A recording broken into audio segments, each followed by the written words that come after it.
Akka lammii Itoophiyaatti nam tokkodhaan malee akka sabaatti akka Oromootti isin hin beeknu. Xannacha sirna gadaa fi Oromummaa. Harka fuunee akkam jirtu hordoftoota keenya jaalatamoo. Oromoon Tuulamaa gogeessi muudanaa qophii ganna tokko booda alangee fudhachuun dura taasifamu kan sirnoonni fi jiloonni adda addaa keessatti raawwataman godaansa gadaa Tuulamaa haala miidhagaa ta'een milkeedhaan xumuratee ganna tokko booda ardaa jilaa gadaa Tuulamaa dhaka koratti deebi'ee qophiiwwan alangee fudhachuuf barbaachisan hunda xumuruu gurraa qabna. Waggaa tokko dura Tuulamni sadeen godaansa guyyootaaf taasisee wiirtuu gadaa Tuulamaa Odaa Nabeetti wal gahuun eegalee ittaan sun sirna faatii raawwatee araara labsee caffee dongoraa cihuun faajjii dhaabee caffee tumaatti ammoo seera afaan saaqee ummanni akka gabbisuuf dhangalaasee ture qabatee waggaa tokko booda kunoo deebi'ee jira. Seerri muudanni ittiin waggoota 8 dhufaniif Oromiyaa kutaa Tuulamaa bulchutu tumama. Seerota tumamaniif sirnoota biroo akkasumas ardaalee jilaa itti gaggeeffaman qorannee torban dhuftu bal'inaan dhiyeessuuf waadaa isiniif seenaa. Tuunni sagalee dirree shaggar gogeessa muudanaatiin hoofkalaa jechaa qophii keenya lafaa fi lafee har'aatiin waa'ee ijaaramuu fi sirna Oromoo haala qabatamaa akka malee hamaa yeroo dhiyoo keessa Oromummaa fi sirna gadaa irratti aggamameen wal qabsiisnee qabxiiwwan tokko tokko kaasnee ilaalla. Hamma dhumaatti nu faana bu'aa kan isiniin jennu qopheessan Ibsaa Gammadaa gulaalee kan dhiyeessu ammoo Dagaagaa Gammachuuti itti dhiyaadha. Ijaaramuu sirna Impaayera Abisiiniyaa boodarra maqaa gara Itoophiyaatti kan jijjiirratte hordofee sirni ittiin bulmaata biyya Oromoo sirni gadaa diigamuun ni beekama. Qe'een Oromoo baay'een diigamee duguggaa sanyii gosoota Oromoo baay'ee irratti raawwatameera. Gadaan Tuulamaa bara 19 duwwaatti ifatti ugguramee sirnoota alagaatiin bakka buufamuu eegale. Kutaalee biyya Oromoo hunda caalaa badiin Tuulamarra ga'e olaanaa fi duguggaa sanyii kan hordofsiise ture.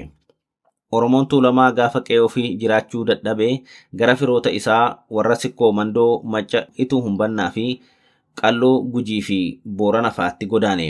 Hacuucamuu Oromootiif ka'umsi guddaan ciniinamuu handhuura Oromiyaa lafa Tuulamaati. Sirni alagaa Tuulamatti duulee Finfinnee irratti of ijaaruun gadaa Tuulamaa laaffisuutu Oromoo guutuu cabsuuf isa dandeechise. Achii gadaan Sikkoo Mandoo Ituu Humbannaaf Qalloo akkasumas kutaaleen biyya Oromoo cabee Oromoo fi saboonni biroo humnaan sirna Impaayeraa nugusaan bulu jalatti hammatamuuf dirqaman.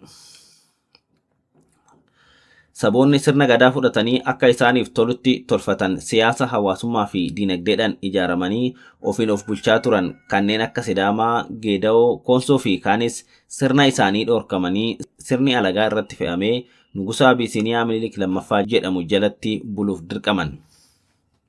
Mootii Minilikitti aansee mootonni dhufanis dhawaatumaan afaan Oromoo, eenyummaa Oromoo, aadaa fi hundaa olitti ammoo sirna gadaa balleessuu irratti duula walirraa hin cinne saba Oromoo fi saboota biroo diiguu irratti bobba'aa turanis humnaa fi dandeettiin isaan daangessuu irraa kan ka'e miidhaawwan gurguddaa dhaqqabsiisanis akka lafaa ka'anitti ittiin milkoofne.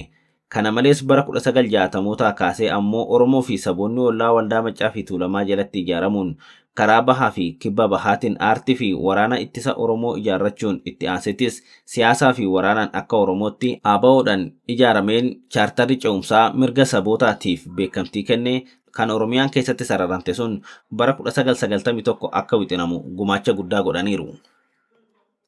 Oromoon bifa dantaa Oromoo irratti ijaarameen chaartara keessaa bara 1992 shira TPLF fi OPDOtiin dhiibamee bahus chaartarichi Oromoon qooda keessaa qabu sun heera bara 1995 ba'eef bu'uura ta'uun waan haalamuu danda'u miti. Oromoon chaartara san keessaa dhiibamee Oromiyaa fi Federaala irratti aangoo siyaasaa isa malu dhorkamee sadarkaa ergamtoota TPLF fi sadarkaa OPDO qofatti daangeffamus falmaa abbaa biyyummaa akka Oromootti ijaaramee taasisuuf bifa adda addaatiin itti fufuun aadaa fi sirni gadaa deebi'ee akka latu gochuu danda'eera. Haaluma kanaan irreechi hora Arsadii, hora Finfinnee, malkaa Ateetee fi kan kana fakkaatan irraa warri saba dhorkaa turan aangawoonni EPRDF yookiin OPDO yookaan warri amma PP jedhaman harka micciiramanii sirnoota miiliyoonotaan Oromoon itti hirmaatu taasifameera. Namoota muraasa qofaan irreeffatamaa kan ture sun ga'ee irree ummata Oromootiin irreen sirnichaa micciiramee irreechi hora Finfinnee, hora Arsadee, malkaa Ateetee mataa mataatti ayyaanota uummanni miiliyoonotaan bahee kabaju kan Afrikaa keessaa dorgomaa hin qabne ta'anii kabajamuu danda'aniiru.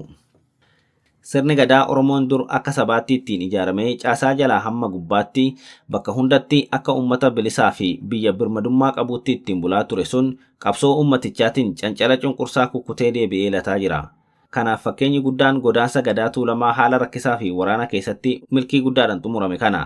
Dhiibbaa gama mootummaatiin aadaa fi sirna gadaa dhabamsiisuuf taasifame ajjechawwan miseensa gadaa fi manguddoo irratti baroota darban keessa Karrayyuu, Liiban, Boosat, Salaale, Bachoo Jiillee fi bakkoota baay'eetti irratti raawwatame damdamatee jila kana haala miidhagina qabuun milkeessee oofale. Cinni gadaa Oromoo bakkoota adda addaatti alagaadhaan raawwatame xumura argatee gadaan latuun sirna impaayera Itoophiyaa kan dimokiraatawuu fi federaalawuu diddee abjuu bara nugusaa abjoottu ammas akkuma itti fuftetti akka jiru hammeenya Oromoo irratti Oromiyaa keessattii fi biyyoota ollaatti raawwatame irraa sirriitti hubatama. Sanuu haala Oromoo saboota biraa biratti diinobsuu danda'uun maqaa Oromoo nyaachaa Oromoo irratti hammeenya takkaa raawwatamee hin beekne raawwatama. Itti aansuun jibbinsi Oromummaa sirna gadaa fi akka Oromootti ijaaramuu ilaalchisee oofamu kun ka'umsi isaa eessaa akka ta'e eenyuun akka deeggaramu tarsiimoo akkamii akka hordofuu ilaalla. Qabsoo qeerroo Oromoo bara 2015 hanga 2017 taasifameen jijjiiramni dhufuus qaamni aangoo Itoophiyaa dhuunfate qabsaa'ota keessaa kan ba'e otoo hin taane dhaabaa fi miseensa akeeka mataa isaanii hin qabne kan qaama biraatiif ergamuuf uumaman ture. Quuqamtoota muraasa garee san keessa turanis of keessaa baasuudhaan gareen maqaa Oromootiin siyaasa nagadachaa akka Oromootti ijaaramuu ofii isaatiif lagachuu irra darbee seeraan dhorkuuf tattaafachaa gama kaaniin ammoo akeeka gimboo sabaatti yookaan izeemaa hojii irra oolchuudhaan murni mirga saboonni ofiin of bulchuuf qabanitti hin amanne gadi ba'e. Oromiyaa kilaasteraan bakka 4 hanga 6tti qoqqoodanii diiguudhaan kutaa biyya durii san deebisuuf carraaqas jiru. Kana walqabatee naannoo kibbaa duraanii kan uummanni akka Walaayittaa, Kaafaa, Kambaataa, Hadiyaa, Guraagee, Alaabaa fi kan kana fakkaatan mirga hiree murteeffannaa bu'uura heeratiin gaafatan ukkaamsamee kilaastera 3tti qooduutis akka milkaa'an yaadachuun barbaachisaadha. Gareen kun waan ittiin biyya bulchuuf qophaa'e Maddammar kan jedhamu qopheeffatee hojiitti seene. Hojii saboota impaayeratti walitti baqsanii saba tokko kan afaan Amaaraa dubbatu ijaarutti gadi taa'e. Qabxiiwwan imaammata Maddammar yookaan walitti baqsuu muraasa kaafnee ilaaluu dandeenya. Kitaabichi yookiin falaasama jedhamee kan dhiyeeffamu yoo ta'u akka sabaatti ijaaramuu ilaalchisee rakkoowwan gurguddaa qabu keessaa kan jalqabaa akka sabaatti gurmaa'uu, akka sabaatti qabsaa'uu fi akka sabaatti haqaa fi dantaa ofiif dhaabbachuun sirrii miti jedhee qeequrra ce'uudhaan waraana irratti labsa. Akka Oromootti, akka Sidaamatti, akka Sumaaleetti siyaasaan hawaasummaan diinagdeen ijaaramuun madda rakkoo hundaa akka ta'etti dhiyeessa. Kitaabichi ABO, KFO, Baankii Oromiyaa, Naannoo Oromiyaa fi kan kana fakkaatan madda rakkoo Itoophiyaati jechuudha. Kanaafuu ODP fi paartilee miseensa EPRDF fi paartilee naannolee akka Affaar, Gambeellaa, Beenishaangul Gumuz, Hararii fi Ogaaden diiguudhaan jalqaban. Achi booda ABO, KFO, Adda Bilisummaa Biyyaalessa Ogaadenii fi paartilee sabaan ijaaraman filannoo akka hin seenneef Hacaaluu Hundeessaa ajjeesanii mormitoota hidhanii filannichayyuu heera cabsanii bara 2020 irraa gara bara 2021tti dabarsuudhaan akka hin hirmaanne taasisanii kophaa hirmaatanii filamnee jirra jechuudhaan biltiginnaan moo'ee jechuun Itoophiyaan moote jechuudha jedhanii himatan. Bara 2026 kanas diraamuma fokkisaa bara 2021 san haala fokkisaa ta'een irra deebi'an. Kan lammataa imaammanni Maddammar kun warra mirga sabaaf qabsaa'an ni xiqqeessa ni salphisa. Akka daldaltoota siyaasaa fi dantaa dhuunfattis dhiyeessa. Akka ilaalcha isaaniitti kaayyoon akka sabaatti ijaaramuu dantaa fi kabajaa ofii kabachiifachuuf osoo hin taane fedhii qabeenya biyyattii saamuti. Saamichi gurguddaan garuu erga biltiginnaa hundaa'ee ija baasee sabni adiyoomee biyyattiin deegde. Inni sadaffaan Maddammariin kun bakka bu'ummaa saboonni mootummaa keessatti qabaachuun irra jiru ni xiqqeessa. Maqaa hin taane itti maxxansa. Waaltaa raggat jedhee farraja. Kana malees uummanni warra sabaan ijaaramaniif gurra kennuu fi hooggantoota isaanii dhaga'uu mangaadha girrisaa akkanumaan girrisuudha jedhe barreessan Maddammarii Abiy Ahimad. 4. Kitaabni kun akka sabaatti ijaaramuun saba ofiif quuqamuun akka falaasama Maddammariitti ilaalcha akka malee dhiphummaan guutameedha jedha. Kanaafuu tokkummaa Itoophiyaa fi itti fufiinsa biyyattii mirkaneessuuf akka sabaatti ijaaramuun dhaabachuu qaba jechuun waanuma hoogganaan gimboo sabaatti yookaan Izeemaa fi ministeerri barnootaa Abiyyiin muudame Dr. Biraanuu Naggaa gaafa biyyatti deebi'u sabaan ijaaramuun dhorkamuu qaba jedhee dubbate san irra deebi'a. 5 akka sabaatti ijaaramuun walqabatee akkaataan Abiyyi itti ilaalu ilaalcha siyaasaa jal'ataa impaayerri Itoophiyaa ittiin ijaaramtee fi imaammata biyya takkitti afaan takka dubbattu kan gibboo sabaatti yookiin izeeman baafatee hojiirra oolchuuf dhamaa jirurraa madda. Kaleessa akka sabaatti saboonni akka qabsaa'aniif cunqursaa fi gabrummaa eenyummaa afaan aadaa fi duudhaa irratti godhamu akkasumas hiree ofii murteeffachuu dhorkamuutu dirqama taasise. Haalonni kun har'as deebii quubsaa hin arganne. Ammas akka sabaatti dantaa waloof qabsaa'uun filannoo osoo hin taane dirqama. Keessattuu Oromoon akka sabaatti yoo ijaarame malee sirna gadaatti deebi'uus itti buluus hin danda'u. Hundaa olitti ammoo uummanni tokko bifa kamiin ijaaramuu akka qabu kana malees akkamitti hireesaa ilaalchisee murteeffachuu akka qabu kan murteessu uummatichuma mataa isaati malee murna heeraa fi seeraan buluufis ta'ee bulchuu hin barbaanne akkanaa kanaan miti. Akka Itoophiyaatti akka Oromootti akka dubartiitti ijaaramuun mirga. Akka Itoophiyaatti malee akka Oromootti hin ijaaramtu jechuun akka lammii Itoophiyaatti malee akka gurmuu sabaatti sin beeknu jechuudha. Kun of tuulummaa yookiin quufa gara darbee kan tuffii uummataatirraa maddu ta'uus hubachuun barbaachisaadha. Oromoof karaan injifannoo inni irra salphaa fi uumamaa waan hunda dura akka Oromootti ijaaramuudha. Akka Oromootti ijaaramuu yookaan humna ta'anii as ba'uu kan jibbu nama Oromoon humna ta'ee akka as hin baane fedhu qofa. Warri Oromoon humna akka hin taane fedhu nafxanyaa fi warra ilaalcha wal fakkaataa qabu qofa. Abiyyis kanumaaf Izeemaa Abinii fi kan kana fakkaatan waliin hiriiree Oromootti duule. Sanuu maqaa Oromoo himachaa yakka warra kaan irratti raawwateef maqaa Oromoo himachaa.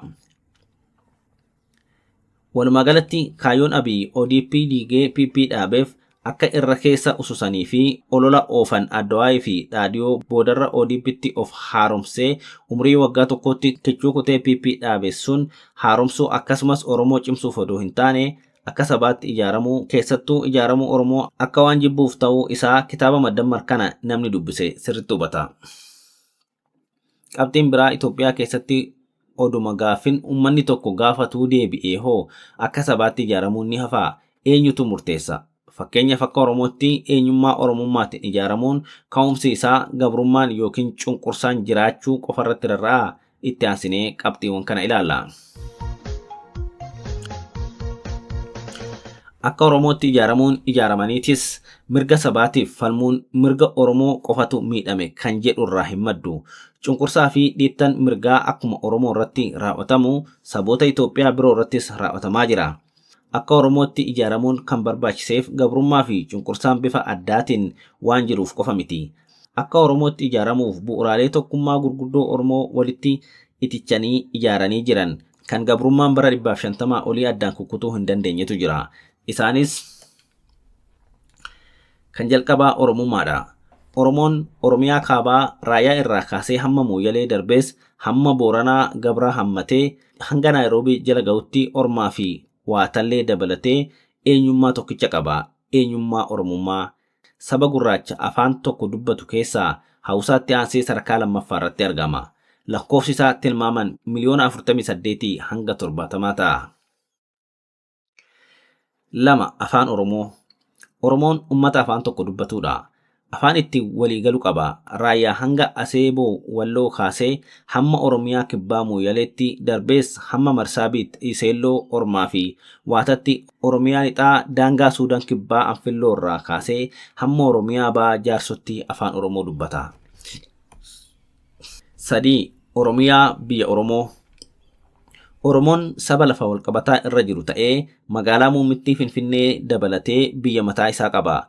Biyyi kun alagaadhaan beekamee biyya Oromoo yookiin Oromoo Hagar jedhama. Gabaabinaan Oromiyaa jechuudha. Saboonni Oromoo keessa jiraachuu filatan mirga Oromoon qabu numa qabaatu.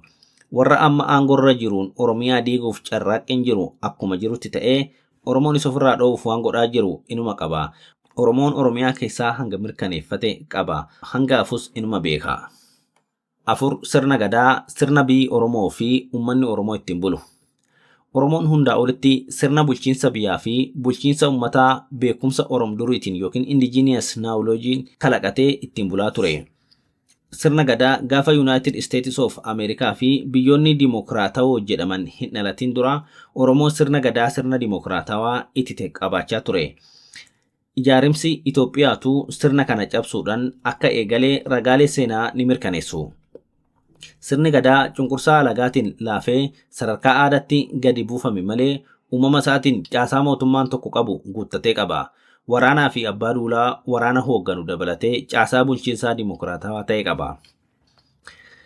5. Mirga garee yookaan gurmuu hiree sabaa akka sabaatti ofumaa murteeffachuu. Oromoon akka Oromootti ijaaramuuf bu'uura seenaa fi qabatama harkaa qabu qaba. Mirga guutuu qaba. Mirga kana namuu hin kennuuf namuu irraa fudhachuus hin danda'u. Hiree isaa isumatuu bilisummaadhaan murteeffachuu qaba. Sabaan hin gurmooftu yookaan hin ijaaramtu jechuu kan danda'u eenyu? Kuni anatu siif beekaa cunqursaa keessaa isa hamaadha. Mirgi akka gurmuutti hiree ofii murteeffachuu mirga namoomaa ta'ee sadarkaa idil-addunyaatti beekamtii qabudha. Waadaa idil-addunyaa mirgoota siyaasaa fi mirgoota siviilii irratti waadaa idil-addunyaa dhimmoota diinagdee aadaa fi hawaasummaa akkasumas chaartara mirgoota namoomaa fi mirgoota uummattoota Afrikaa irratti mirga bu'uuraa uummanni tokko qabu ta'ee tumamee jira. Heera Itoophiyaa fi heera Oromiyaa amma Pippin ittiin biyyan bulchaa jira jedhu irratti foolannaan heerichaa fi Oromiyaa diiguuf taasifamu akkuma jirutti ta'ee mirgi gurmuu kabajamuu akka qabu tumamee jira. Mirgi uummattoonni buleeyyiin aadaa, afaan, eenyummaa, diinagdee, siyaasa, lafaa fi walumaa galatti hiree ofii murteeffachuuf qaban seera idil-addunyaatiin eegumsa kan qabu yoo ta'u, uummanni Oromootis akka uummata buleessa gaanfa Afrikaatti mirga guutuu seera kanaan tumaman ni qaba. Gaaffiin Oromoo bu'uura heeraa fi seera addunyaa fi Afrikaa hundaa olitti ammoo bu'uura Oromummaa qabdi. Qabxiiwwan olitti kaasne kanneen irraa kan ka'e ijaarsi siyaasaa, caaseffamni biyyaa, diinagdee fi kan hawaasummaa akkaataa sirna Oromoo sirna gadaatti ta'uu qaba. Of ta'uun barbaachisaadha. Namni of hin taane nama dhibii ta'uus hin danda'u. Lama dhabaadha. Lama namnu Oromoo haa qabannu. Itoophiyaan Oromoo akka uummataatti yookiin sabaatti hin beekne kan akka lammii tokko qofaatti si beeka jettu eenyummaa Oromootiif, afaan Oromootiif, aadaa fi duudhaa Oromootiif hundaa olitti ammoo sirna Oromoon ittiin bulaa turee fi ammalleen ittiin buluu qabu sirna gadaatiif kabajas ta'e ulfina hin qabaattu balleessurraayis duubatti hin jettu. Walumaa galatti Oromoon siyaasaan, hawaasummaan, diinagdeedhaan yoo ijaaramu yookaan gurmuu akka Oromootti gurmaa'uun yookaan ijaaramuun mirga uumamaati malee mirga namni kennuuf yookaan irraa fudhachuu danda'u miti. Oromoon akka sabaatti waan walitti isa fidu, waan tokko isa godhu, eenyummaa, afaan, aadaa, malbulchiinsaa fi biyya Oromoo waan waliin qabuuf Oromoon uumamumaanuu saba. Sabni Oromoo akka sabaatti ijaaramuuf mirga guutuu namuu daangessuu hin dandeenye qaba. Cunqursaan addaa Oromoo irra jiraachuu yookaan cunqursaan saba hundarratti bifa wal fakkaatuun jiraachuun yookaan cunqursaan dhabamuun akka Oromootti ijaaramuu keenyaaf akka ka'umsatti ilaalamuu hin qaban. Isaan kun sababoota akka sabaatti ijaaramuuf akka ka'umsatti ilaalaman osoo hin taane cunqursaa kana durayyuu akka uummata bilisaatti jiraachaa turuu keenyatu ka'umsanuuf ta'uu qaba. Sababoonni kunniin cunqursaan jiraachuun kun akka Oromootti ijaaramuu keenyaaf ga'ee homaatu hin qaban jechuus miti. Haaluma kanaan cunqursaan sirra jiruu fi warra biraarra jiru maaliin adda ta'eet akka Oromootti ijaaramta jedhamee afaan faajjiin uumamuu hin qabu. Cunqursaan jiraatus jiraachuu baatus akka Oromootti dhaabbachuutu dursa. Achii booda ollaa fi firoota keenya waliin tumsa barbaachisaa birmadummaa fi bilisummaa Oromoo hin miine tolfachuu ni danda'ama. Oromoon akka uummata Oromootti saboota ollaa fi firoota isaaf gaaddisa yookiin walitti qabaa yoo ta'een alatti hiree saboota biroo irratti murteessuuf fedhii impaayera ijaaruu hin qabu. Mirga isaa gaafataa, mirga warra biraas ni kabaja. Kanaafuu Oromoon Federeeshina Itoophiyaa keessatti yoo ta'uu danda'eef ta'ee Oromiyaa birmaduu keessatti akka Oromoo ijaarameetti malee akka lammii tokkootti nam-tokkeetti hirmaannaan kasaara malee hin aangomu, hin humnoomu. Sababni isaatis impaayerri Itoophiyaa gaafa ijaaramturraa kaasee qixa itti ijaaramteef abbaa ijaaramteef qabdi. Kan sabootaa fi lammiilee walqixxummaan keessummeessuu hin dandeenye qabdi. Oromoo fi saboota diigdee sirna bulchiinsaa isaaniitis diigdee sirna impaayerummaa gadi dhaabde. Akkuma argaa jirru Itoophiyaan har'allee biyya hin taane impaayeraadha. Impaayera jechuun sirna yoo ta'u biyya saboonni hedduun eenyummaa, afaan, aadaa fi bulchiinsa mataa isaanii qaban humnaan cabanii cunqursaa fi gabrummaadhaan dirqamanii keessatti dhiitaman keessatti bulchiinsaaf itti fayyadaman sirna cunqursaa kan walqixxummaa hin qabne warra sirnichi irratti ijaaramee fi warra sirnichi ijaarameef gidduutti garaagarummaan adda addaa fi gochi loogii kan irraan fagaanne jechuudha. Sirni impaayerummaa bara 1974 ifatti ture heera isaa waliinuu barbadaa'us hambaan isaa har'allee ni jira. Warri bakka bara 1991 dura tureetti uummata keenya deebisuuf dhama'an hambaa kana ka'umsa godhataniiti. Heerri impaayeratti gara biyya Rippaabilikaa kan Federaalofteetti jijjiiruuf yaalii taasises dhibaa'ummaa EPRDF yookiin TPLF fi amma immoo qaamni aangootti ba'e warra Itoophiyaa caasaa qeenxee leellisu ta'uurraa kan ka'e fashalee jira jechuu ni dandeenya. Qaama ijaaramee nama diigu ijaaramanii ofirraa dhorkuun dirqama. Sirna sirnumaan ofirraa deebisu. Oromoon Oromummaa xiqqeessu yookaan baqatu yookiin maqaa waloo Oromoo jedhu baqatee Itoophiyaa biyya hundaaf taatuun godha jedhu kijibaadha, fakkeessadha, burjaajessadha. Dhumarratti furmaanni maali waan jedhu kaasuun barbaachisaadha. Akka Oromootti ijaaramuudha. Akka Oromootti ijaaramuu jechuun hoo maal jechuudha? Sirna Oromoon jalatti ijaaramee ittiin of bulchaa ture deebifachuu, gabbisuu fi ittiin buluudha. Akkamitti jechuun hin oolu. Gadaatti haa deebinu yoo jennu har'uma waa hundi guutee gadaadhaan ijaaramnee sirna alagaa duguugnee halkan tokkotti ofirraa kuffisna jechuu miti. Hamma deemnee as geenyee fi waan milkeessine qabna. Waan hanqatee fi kan duubatti deebifamuuf wixinames argaa jirra. Qabsoo akka sabaatti taasifamuun sirna nugusummaa buqqisuudhaan sirna gadaatti buluuf har'umarraa qorqalbiidhaan of qopheessuudha. Sirna gadaa aangoon irraa fuudhamee agarsiisa aadaa qofatti daangeffame deebisanii aangomsuuf of qopheessuu, Oromoo walii yaa'uu fi walmarii Oromoo jajjabeessuudha. Yoo ijaaramanii mari'atan garuu mallis fallis hin dhabamu. Kana malees adeemsi qabsoo roga maraan gaggeessinu hundi ammumarraa akkaataa daandii galma sirna gadaa nu geessutti yaadamuudhaan mari'achuu fi hojjechuu yookiin qabsaa'uu feesisa. Oromoon diina injifachuu qofa osoo hin ta'in galma injifannoo isaa karaa guutuu ta'een keessatti tikfatu adeemsa qabsoo keessatti ijaarrachaa deemuu qaba. Qabsoon uummata Oromoota barataniin qofa osoo hin ta'in uummata guutuudhaan akka utubamuuf aadaa fi duudhaa uummatichaa bu'uura godhatanii ijaaramanii ijaaruun dirqama ta'a. Waanumti qabsaa'amuufuu aadaa, duudhaa, afaan, sirnaa fi biyya diinan fudhatame yookiin weerarame deeffachuuf malee aadaa fi sirna alagaatiin mootummaa ta'uuf miti. Uummanni sirnaan hin ijaaramne sirna isarratti ijaarame ofirraa diiguun itti ulfaata. Yoo wareegama guddaadhaan ofirraa diigellee nagaa fi tasgabbii waaraa fiduun hin danda'amu. Sababni isaa uummanni barootaaf gabrummaa jala ture qorqalbii alagaatiin jiraachuu waan amaleeffateefi. Fallisaa qabsoo taasifamuu cinaatti uummanni ofitti amanamummaa isaa akka deeffatu aadaa fi sirna isaatiin ijaaruudha. Sirni gadaa as keessatti shoora olaanaa taphachuu danda'a. Addunyaa kanarratti humni yookiin tokkummaan eenyummaa ofiitiin ijaaramuu caalu gonkumaa hin jiru. Gabromsaa ofirraa loluun waan tokko, Oromummaa sirnaan ijaaruun ammoo waan kumaaf tokko. Sirni kunis sirna Oromoon kalaqee addunyaaf gumaache. Kan UNESCOtti hambaa ilmee namaa ta'ee galmaa'ee jiru sirna gadaatii horaa bulaa.